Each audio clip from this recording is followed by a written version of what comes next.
ನಿಜ, ಒಂದು ಪಾರ್ಟಿ ಬಾಟ ಕಟ್ಟಕ್ಕೆ ಬಿಡಲಿಲ್ಲ, ಒಂದು ಕಡೆ ಹೋಗಕ್ಕೆ ಬಿಡಲಿಲ್ಲ.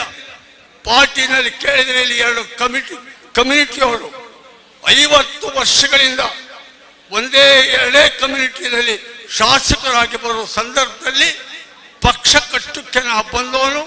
ಸಣ್ಣ ಸಣ್ಣ ಜಾತಿ, ಸಣ್ಣ ಸಮುದಾಯ, ಬುಡುಬುಡಿಕೆ ಸಮುದಾಯದಿಂದ ಹಿಡಿದು ಉಪ್ಪಾರ ಸಮುದಾಯದವರೆಗೆ, ವಾಲ್ಮೀಕಿ ಸಮುದಾಯದಿಂದ ಹಿಡಿದು ಮಡಿವಾಳರು, ಗಂಗೆ ಮಕ್ಕಳು, ತೆಲುಗೌಡರು, ಇವನ್ನೆಲ್ಲ ಸೇರಿಸಿ ನಾವು ಒಂದು ಜಾತಿ ರಾಜಕಾರಣ ಬೇಡ, ಪ್ರೀತಿ ರಾಜಕಾರಣ ಮಾಡೋಣ ಸ್ಲೋಗನ್ ಕೊಟ್ಕೊಂಡು ಈ ಕ್ಷೇತ್ರದಲ್ಲಿ ಬರೀ ಪಾದಯಾತ್ರೆ ಮಾಡಿ 1000 ಕಿಲೋಮೀಟರ್ ಈ ಕಾಲ್ನಡಿಗೆಯಲ್ಲಿ ತಿರುಗಿ ದೇವೇಗೌಡರನ್ನ ಕರ್ಕೊಂಡು ಬಂದು ಮಾಜಿ ಪ್ರಧಾನಿ ದೇವೇಗೌಡ ಅಂತ ಹೇಳಿ ಇಲ್ಲಿ ಹಳ್ಳಿಗೆ ತಿರುಗಿಸ್ತೆ. ನನಗೆ ಹೆಮ್ಮೆ ಇದೆ. 93 ವರ್ಷದ ಮುದುಕರಾದರೂ ದೇವೇಗೌಡರ ಗಮನ ಹೇಗಿದೆ ಅಂದ್ರೆ, ದತ್ತ ಬಿಳುವಾಲದಲ್ಲಿ ನಾವು ಊಟ ಮಾಡಿದ್ವಲ್ಲ ಉಪ್ಪಾರ ಮನೆಗೆ ಒಂದ್ಸಲ ಹೋಗ್ಬೇಕು ಕಣೋ ಅಂತಾರೆ. ತೆಲುಗೌಡ್ರ ಮನೆಗೆ ಜಿಗಣಹಳ್ಳಿಲಿ ಊಟ ಮಾಡಿದ್ದಲ್ಲ ಹೋಗ್ಬೇಕು ಕಣೋ ಅಂತಾರೆ.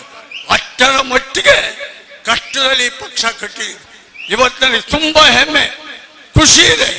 ನೀವು ಧೈರ್ಯವಾಗಿ JDS ಜೈ, ಚೇತನ್ ಕೆಂಪರಾಜು ಜೈ, ದತ್ತಣ್ಣ ಜೈ ಅಂತೀರ. ಇಷ್ಟು ಧೈರ್ಯವಾಗಿ ಕೂಡ ಕೂಗು ತಾಕತ್ತಿಲ್ಲ 20 ವರ್ಷದ ಕೆಳಗೆ ಈ ಕ್ಷೇತ್ರದಲ್ಲಿ. ಅಂತಹ ರೀತಿಯಲ್ಲಿ ಇವತ್ತು ನಿಖಿಲ್ ಕುಮಾರಸ್ವಾಮಿ ಅವರು ಒಂದು ಪಟ್ಟಿ ಮಾಡಿದ್ದಾರೆ. ಏನ್ ಪಟ್ಟಿ? ಜನರೊಂದಿಗೆ ಜಾತ್ಯತೀತ. ಜನರೊಂದಿಗೆ ಜಾತ್ಯತೀತ ಜನತಾ ದಳ ಆದ್ರೆ ಎಲ್ಲೆಲ್ಲಿ ನಮ್ಮ ಪಕ್ಷ ಗಟ್ಟುಮುಟ್ಟಾಗಿದೆ, ಭದ್ರವಾಗಿದೆ, ಅಸ್ತಿತ್ವ ಉಳಿಸ್ಕೊಂಡಿದೆ, ಆ ಕ್ಷೇತ್ರಗಳಲ್ಲಿ ಇನ್ನೂ ಪುಷ್ಟೀಕರಿಸಿ ಬೆಳೆಸಿ ಮುಂದೆ ಕುಮಾರಣ್ಣ ಮುಖ್ಯಮಂತ್ರಿ ಆಗೋಕ್ಕೆ ಒಂದು ಬೇಸ್ ತಳಹದಿ ನಿರ್ಮಾಣ ಆಗಬೇಕು ಅಂತ ಹೇಳಿ 224 ಕ್ಷೇತ್ರದಲ್ಲಿ ಯಾವ್ಯಾವ ಕ್ಷೇತ್ರದಲ್ಲಿ JDS ಗಟ್ಟುಮುಟ್ಟಾಗಿದೆ ಅಂತ ಒಂದು ಪಟ್ಟಿ ಮಾಡಿಕೊಂಡು ಆ ಕ್ಷೇತ್ರಗಳಿಗೆ ಅವರೀಗ ಪ್ರವಾಸ ಮಾಡ್ತಾ ಇದ್ದಾರೆ.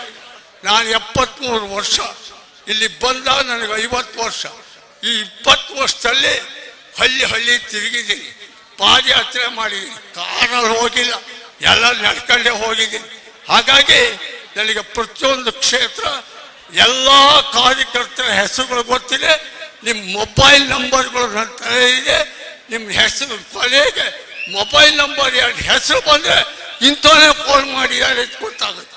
ಅಷ್ಟರ ಮಟ್ಟಿಗೆ ನಿಮ್ಮ ಜೊತೆ ಸಂಬಂಧ ಇದೆ. ಇವತ್ತು ನನ್ನ ಜೊತೆಗೆ ಖುಷಿ, ಚೇತನ್ ಕೆಂಪರಾಜು ನನಗೆ ಶಕ್ತಿಯಾಗಿ ಬಂದಿದ್ದಾನೆ, ಯುವ ಮುಖಂಡ ಇದ್ದಾನೆ. ಹಾಗಾಗಿ ಯುವಕರು ಕಟ್ಕೊಂಡಿದ್ದಾರೆ. ಎಲ್ಲ ಹಳ್ಳಿನಲ್ಲೂ ಚೇತನ್ ಕೆಂಪರಾಜು ಬಲ ಅನ್ನೋ ರೀತಿಯಲ್ಲಿ ಒಂದು ಯುವಕರ ತಂಡ ಕಟ್ಕೊಂಡಿದ್ದಾರೆ. ಹಾಗಾಗಿ ಅವನಿಗೂ ಕೂಡ ಅವ್ರ ತಂದೆ ಕೊನೆಯ ದಿನಗಳಲ್ಲಿ ಅವ್ರ ತಂದೆಯವರು ನನ್ನ ಕರ್ಕೊಂಬಂದು, ದತ್ತ ನನ್ನ ಮಗನಿಗೆ ನೀನೇ ಮಾರ್ಗದರ್ಶಕನಾಗಬೇಕು ಅಂದು. ಇವತ್ತು ನಾನು ಅವರಿಗೆ ಮಾರ್ಗದರ್ಶನವನ್ನು ಮಾಡ್ತೀನಿ, ಆಶೀರ್ವಾದವನ್ನು ಮಾಡ್ತಾ ಇದ್ದೀನಿ ಅಂತ ಹೇಳಿ ಈ ಸಂದರ್ಭದಲ್ಲಿ ಹೇಳಕ್ಕೆ ಇಷ್ಟಪಡ್ತೀನಿ. ನಾನು ಇನ್ನು ಕೆಲವೇ ದಿನಗಳಲ್ಲಿ ಈ ಕ್ಷೇತ್ರದಲ್ಲಿ 1000 ಫಂಕ್ಷನ್ ಮಾಡಿದ್ದೀನಿ. 20 ವರ್ಷದಲ್ಲಿ 1000 ಫಂಕ್ಷನ್. ಜನ ನೋಡಿ ಮೋಸ ಹೋಗಬಾರ್ದು, ಜನ ನೋಡಿ ನಾವು ಮೋಸ ಹೋಗಬಾರ್ದು. ನಾನು ನಾಮಪತ್ರ ಸಲ್ಲಿಸಿದಾಗ 2018ರಲ್ಲಿ 35,000 ಜನ ಬಂದಿದ್ರು. 35,000 ಬರೀ ನಾನು ನಾಮಪತ್ರ ಹಾಕೋಕ್ಕೆ.